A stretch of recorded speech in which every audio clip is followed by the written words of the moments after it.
Welcome back to Wings of War, the channel where legends of the sky take flight once again.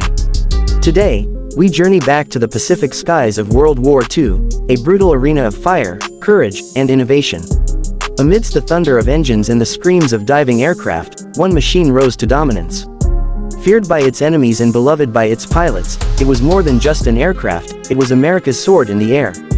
This is the story of the F-6F Hellcat, the real king of the World War II skies. Imagine the year as 1943. The Pacific War is raging. The Japanese Zero dominates the skies, outturning, outclimbing, and outmaneuvering almost anything the Allies could throw at it. The Zero was light, agile, and deadly, a nightmare for early American pilots flying the F-4F Wildcat. The U.S. Navy needed something that could change the game, and in a matter of months, a miracle of engineering would take off from the decks of American carriers, the Grumman F-6F Hellcat. When the first Hellcat roared into the air, it was like watching the balance of power shift instantly. The aircraft was not a sleek racing bird, it was a brawler, built like a tank, powered by the mighty Pratt & Whitney R-2800 double Wasp engine, the same power plant that drove the legendary Corsair. That 2,000 horsepower engine gave the Hellcat a top speed of nearly 380 miles per hour, a climb rate that could take it to 20,000 feet in under 7 minutes, and the muscle to chase down or outclimb anything in its path. But the magic of the Hellcat wasn't just in its speed, it was in its design philosophy, built for the real world of carrier warfare. It was big, tough, and forgiving. The Hellcat could take bullets, flak, and fire, and still bring its pilot home. Many pilots said you could land it on a postage stamp in a hurricane, it was that stable. For young naval aviators facing their first combat missions, this was more than just comfort. It was survival. Inside the cockpit, the pilot had excellent visibility, easy controls, and a feeling of confidence unmatched by any aircraft of its time. Everything was laid out for quick reaction, from the throttle quadrant to the gun controls. And speaking of guns, the Hellcat packed a lethal punch. 6 Browning .50 caliber M2 machine guns lined its wings, delivering a storm of lead that could shred enemy fighters or sink small ships. It could carry bombs and rockets too, transforming from an interceptor to a deadly ground attack platform in seconds. In the Pacific theater, the Hellcat's legend was forged. The first major combat test came during the Battle of the Philippine Sea in 1944, a clash so massive it would be remembered as the Great Marianas Turkey Shoot. In one single day, Hellcat pilots shot down more than 300 Japanese aircraft. It was an aerial massacre, a moment that broke the back of Japanese naval aviation. American losses were minimal. The score: for every American plane lost, 19 Japanese aircraft went down. 19-1, a ratio unheard of in modern aerial combat. The reason was simple: the Hellcat turned ordinary pilots into aces.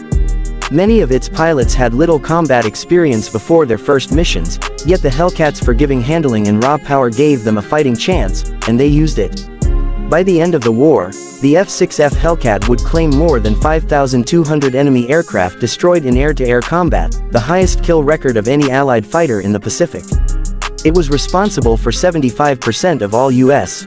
Navy aerial victories in World War II. The aircraft's durability was legendary. Pilots joked that if you wanted to survive a dogfight, fly a Hellcat. It could come home with holes in the wings, a smoking engine, or half a tail, and still land safely on a carrier deck.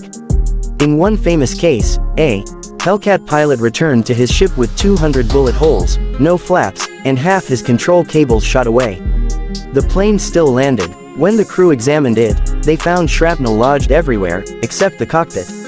It had protected the pilot like armor. That toughness came from Grumman's philosophy. The company's engineers were nicknamed the Grumman Iron Works, because everything they built was over-engineered for strength. They designed the Hellcat's wings to fold smoothly for carrier storage, its undercarriage to take punishing landings, and its structure to absorb enemy fire without breaking apart. Even the cockpit canopy was reinforced for protection and visibility. While the Japanese Zero relied on agility and lightness, the Hellcat relied on power and survivability. It could dive faster, climb stronger, and take far more damage. It may not have turned as tightly, but Hellcat pilots learned to fight smart. They used altitude, teamwork, and the aircraft's diving advantage to dictate the fight. Never turn with a Zero, they said. Dive, roll, and shoot. And it worked. One of the most famous Hellcat pilots was Lieutenant Alex Verchu, a man who became an ace 6 times over. In one mission, he shot down 6 Japanese dive bombers in 8 minutes. When he landed, his gun barrels were smoking, his ammunition nearly gone, and his grin unstoppable. "The Hellcat made it easy," he said later. "It did everything you asked, and forgave your mistakes." Beyond its combat record, the Hellcat symbolized American industry at its peak. From 1942 to 1945, over 12,000 Hellcats were built, more than any other naval fighter in history. Factories in New York ran day and night, producing aircraft faster than the Japanese could replace their losses. Every new pilot arriving in the Pacific knew they were stepping into a legend. Carrier decks that once trembled under attack were now launching squadrons of Hellcats, dominating the skies from the Marshall Islands to Iwo Jima. The aircraft's range and endurance allowed it to escort bombers deep into enemy territory and return safely. It was the perfect partner for the American carrier fleet, a blend of brute force, reliability, and grace. By late 1944, the Hellcat had achieved something extraordinary: air supremacy. Japanese pilots, many of them poorly trained by that stage of the war, were no match. Veteran aces like Saburo Sakai, who once ruled the skies in a Zero, wrote later that facing the Hellcat felt like fighting a wall of steel and fire. But perhaps the Hellcat's greatest legacy wasn't just in the victories it won, it was in the lives it saved. Thousands of young aviators returned home because their Hellcat refused to die when they made a mistake or took a hit. In war, that's what separates a machine from a miracle. When the war ended in 1945, the F-6F Hellcat faded from active duty. Jet engines were the future, and piston-powered fighters were becoming relics. Yet for those who flew it, the Hellcat was more than a tool, it was a friend. Many post-war pilots who transitioned to jets said they missed the Hellcat's solid feel, its instant response, its roar that could shake the ocean below. Even today, the Hellcat stands as one of the most successful fighter aircraft ever built. With an incredible kill-to-loss ratio of 19-1, it holds a record unmatched in modern aerial warfare. No other fighter of the war achieved such dominance across so many battles. When you see a restored F-6F Hellcat flying at an airshow today, its wings gleaming in the sun, its engine growling like thunder from another time, you're not just looking at a machine. You're looking at a legend, a symbol of courage, sacrifice, and victory. The sound of that massive double wasp engine still echoes like a heartbeat from history, reminding us that in the sky, greatness is not just about speed or technology. It's about resilience. And that resilience, that ability to take punishment, strike back, and survive, that's what made the Hellcat the real king of the sky. So next time you hear the name F-6F Hellcat, remember the young pilots who flew it into hell and came back heroes. Remember the engineers who built it with their hands, hearts, and sweat. Remember that in the darkest hours of war, this machine turned the tide of battle. Not with elegance, but with strength. This was the Grumman F-6F Hellcat. The steel angel of the Pacific. The indestructible fighter that redefined aerial combat. And yes, the true king of the sky. Thank you for watching Wings of War.